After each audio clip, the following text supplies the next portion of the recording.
আসসালামু আলাইকুম। প্রখর রোদ্রে কলার গাছে পানি দিলে কলার গাছে ভাইরাস হবে, এই জন্য রাত্রিবেলায় পানি দিচ্ছি যাতে গাছের কোনো ক্ষতি না হয়। আলহামদুলিল্লাহ, কলার কন্ডিশন অনেক সুন্দর আছে। এই যে রাত্রেবেলায় বৃষ্টি দিলাম, এই যে বৃষ্টি, পানি চলতেছে আলহামদুলিল্লাহ।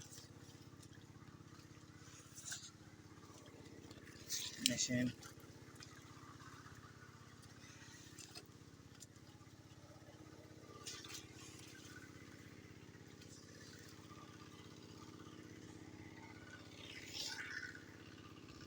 এখন আরেক পাশ দিয়ে কাটলাম, এই সাইড দিয়ে পানি দিতে হবে।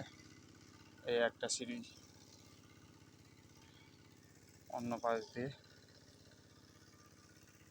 কৃষকদের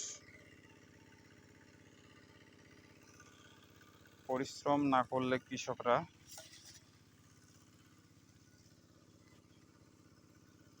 সচল হবে না খাদ্যের চাকা। যদি কৃষকরা কৃষিকাজ থেকে মুখ ফিরায় নেয়, তাহলে যে চেয়ারে বসা মানুষদের হাহাকার সৃষ্টি হবে না,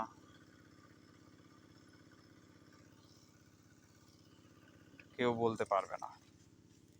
কারণ কৃষি যদিও অর্থনীতিতে আমাদের খুব ভালো একটা ভূমিকা পালন করে না, তারপরেও কৃষিকাজটা স্বাধীন পেশা। এটা একটা, কারো কাছে কোনো জবাবদিহিতা করতে হয় না, কোনো কিছু করতে হয় না। যখন যেটা মন চায় সেটা করো, কিন্তু পরিশ্রমটা একটু বুঝে শুনে করতে হবে, এটুকুই। আলহামদুলিল্লাহ, এই হলো রাত্রিবেলায় আমার কলা ক্ষেতের অবস্থা।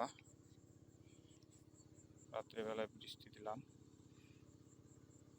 এই কলার গাছ অনেক সুন্দর সতেজ আছে আলহামদুলিল্লাহ।